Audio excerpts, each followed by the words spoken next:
927 कोटी रुपयाचं डीबीटी आहे का ना, डीबीटीच्या माध्यमातून जीआर त्यांना त्यांना मिळालेला आहे। तो जीआर त्यांची कागदपत्र पूर्ण केल्यानंतर प्रोसेस पूर्ण जीआर निघाला शासनाचा।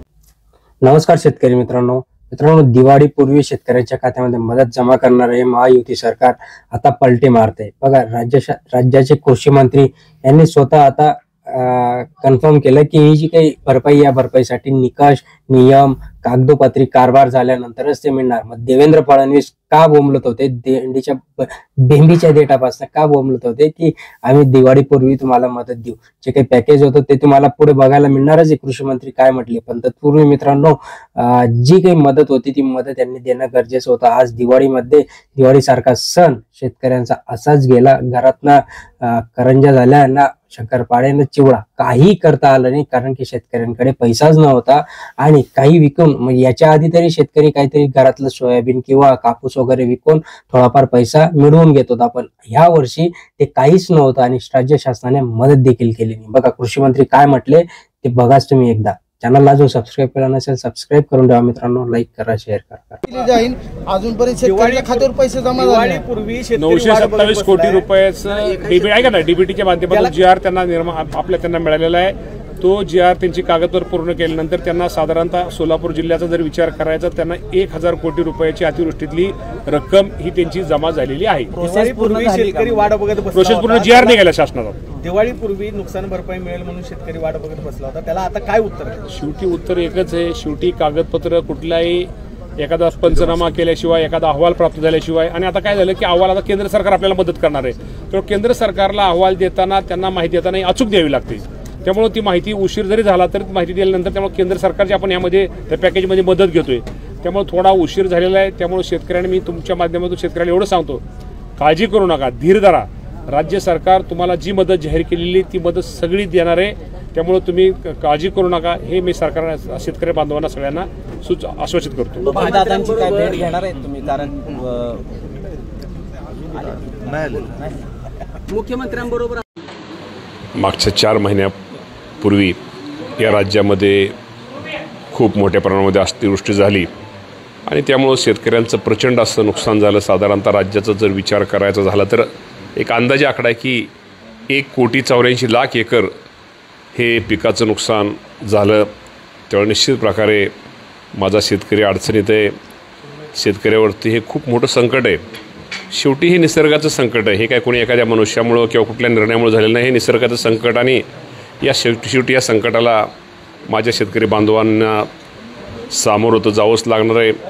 आणि या राज्याचे मुख्यमंत्री देवेंद्र फडणवीस साहेब असतील, एकनाथजी शिंदे साहेब असतील, अजितदादा पवार साहेब असतील, या सर्वांनी या अडचणीत असणाऱ्या शेतकऱ्यांना काय त्यांचा कुठला निर्णय घेतला पाहिजे आणि कुठला निर्णय घेतल्यानंतर माझ्या शेतकऱ्याचं हित आहे हे सगळं जाणून निश्चित प्रकारे आम्हा सर्व मंत्र्यांना, पालकमंत्र्यांना, प्रत्येक जिथं अतिवृष्टी झाली त्या प्रत्येक ठिकाणी जिल्ह्यामध्ये जाण्याचे त्यांनी सूचना दिल्या। त्याप्रमाणे सगळे पालकमंत्री, कृषी मंत्र्यांनी, मी स्वतः अनेक जिल्ह्यामध्ये जाऊन शेतकऱ्यांच्या अडीअडचणी जाणून घेतल्या। फील्डवर झालेल्या नुकसानीची पाहणी आम्ही सर्वांनी केलेली आहे आणि हा सगळा अहवाल मुख्यमंत्री साहेबांना दिल्यानंतर स्वतः मुख्यमंत्री पण, दोन्ही उपमुख्यमंत्री हे पण स्वतः शेतकऱ्यांच्या बांधावरती जाऊन शेतकऱ्यांच्या नुकसानीची त्यांनी सगळ्यांनी माहिती घेतली आणि त्याप्रमाणे आपल्याला माहिती आहे की खूप मोठं पॅकेज या राज्याचे मुख्यमंत्री देवेंद्र फडणवीस साहेबांनी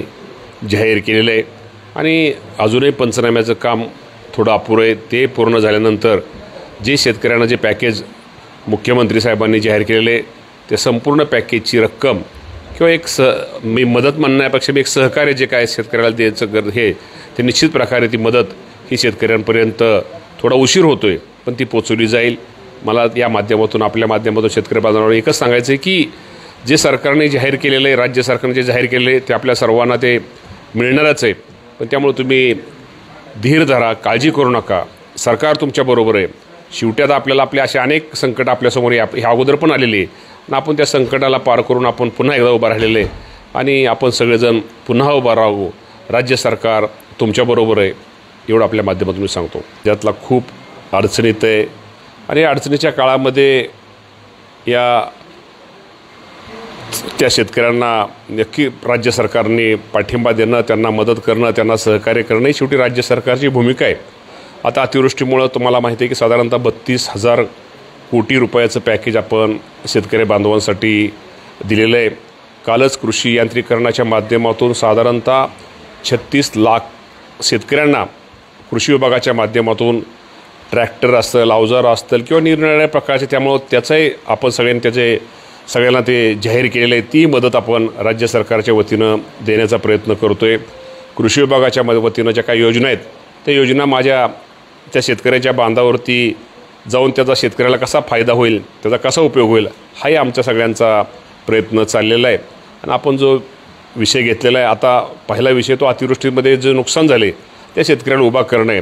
पण आपण जो म्हटला कर्जमाफीच्या बाबतीमध्ये निश्चित प्रकारे या राज्याचे मुख्यमंत्री, दोन्ही उपमुख्यमंत्री हे योग्य वेळी योग्य निर्णय निश्चित प्रकारे घेतील आणि शेतकऱ्यांना काहीतरी एक वेगळ्या प्रकारचा एक आधार देतील. बच्चू कडूंनी काल एक विधान केले, आत्महत्या करण्यापेक्षा आमदारांना कापा. कसं पाहता बच्चू कडूंच्या विधानाबद्दल? हे दिवस अडचणीचे आहेत, हे दिवस शेतकऱ्यांच्याला उभा करण्याचे आहेत. त्यामुळे कोण काय म्हटलं आम्ही ह्याच्याकडे लक्ष न देता शेतकऱ्यांना कशी जास्तीत जास्त मदत होईल, शेतकऱ्याला कसं जास्तीत जास्त सहकार्य होईल ही आमची भूमिका आहे. त्यामुळं कुठल्या विधानावरती माझ्यासारख्याने स्पष्टीकरण देणं योग्य होणार. कोणातून खूप 4-5 वर्ष लोकांचे पेंडिंग काय ट्रॅक्टरचे जे सबसिडी आपण अनुदान देतो, ट्रॅक्टर असेल, अवजार असेल, साधारणतः 4 ते 5 हजार कोटी रुपये त्याला लागतील. एक खूप मोठं आपण ते यांत्रिकरणाच्या माध्यमातून शेतकऱ्यांना बांधवांना दिलेलं आहे. जर आपण राज्याचा विचार करायला तर कृषी यांत्रिकरणाच्या घटकासाठी साधारणतः 31 कृषी घटकासाठी 11 लाख शेतकऱ्यांना त्याचा आपण ह्याला मंजुरी देणार आहे. आणि मंजुरी देणाऱ्यांची संख्या महाडीबीटीवर आपल्याला माहिती आहे की अर्ज प्रथम येणाऱ्यास प्रथम प्राधान्याप्रमाणे साधारणतः आपल्याकडं 44 लाख अर्ज हे पेंडिंग होते. त्या अर्जापैकी आपण त्या सगळे जास्तीत जास्त ते अर्ज सगळे पेंडिंग अर्ज ते पूर्ण करतो आहे. त्यामुळं शेतकऱ्याला त्याचा निश्चित प्रकारे फायदा हा निश्चित प्रकारे होणार आहे.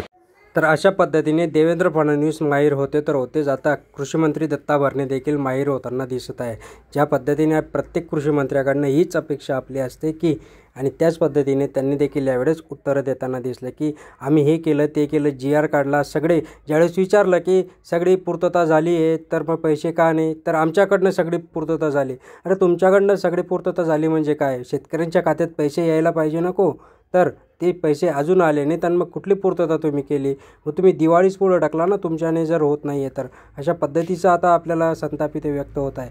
ज्या पद्धतीने कृषी मंत्री बोलताना दिसत आहे की आम्ही हे GR काढले, ते GR काढले, GRचं काय चाटायचं आहे? सगळेच आता लोक भडकायला लागलेत की तुम्ही दररोज हा GR सांगता, तो GR सांगता.